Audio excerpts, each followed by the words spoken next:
para a sua adoração. Se é Ele que é adorado, então Ele também escolhe o modo e a maneira como Ele quer e deseja ser adorado. E a primeira pergunta do Catecismo Maior de Westminster, se você estiver sentado do lado de um presbiteriano, você pode perguntar a ele depois o que é o Catecismo de Westminster, e espero que ele saiba responder.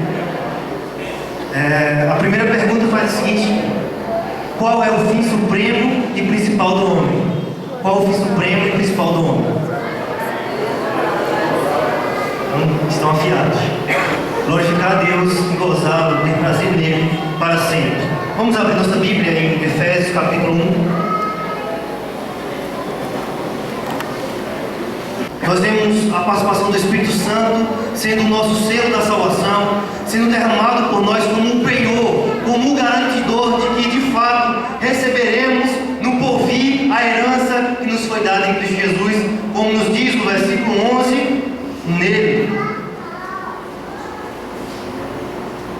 Digo, no qual fomos também feitos heranças, predestinados segundo o propósito daquele que faz todas as coisas conforme o conselho da sua vontade. Então vemos o Pai escolhendo, determinando e planejando antes da fundação do mundo, o Filho no momento certo, convergindo nele todas as coisas, tanto do céu como da terra, para o seu nosso mediador e Salvador, morrendo a morte de cruz e vendo-nos Espírito Santo agora, garantindo, nos entregando aquilo que foi conquistado por Jesus e aquilo que foi planejado por Deus.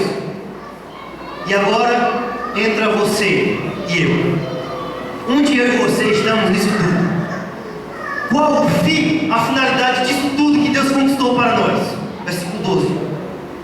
A fim de sermos para o louvor da sua glória, nós os que de antemão esperávamos em Cristo.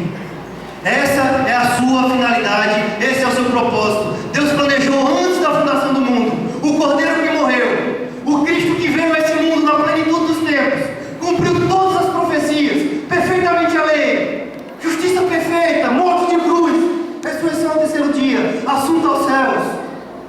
E agora o Espírito Santo sendo enviado para que você glorifique a Deus, para que você seja para o louvor da sua glória. Você foi predestinado por Deus para o louvor da sua glória. Jesus morreu no seu lugar para o louvor da sua glória de Deus. E o Espírito Santo foi dado a você para o louvor da glória dele. Esse é o primeiro ponto.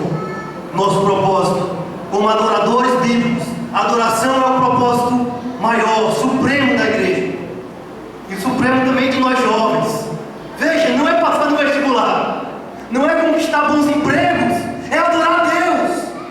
E nisso consiste totalmente a diferença entre a igreja e o mundo, onde quer que ela esteja.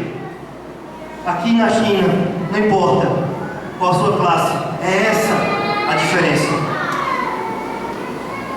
Mas os princípios que Deus nos dá são muito claros. Em primeiro lugar, qual é o centro?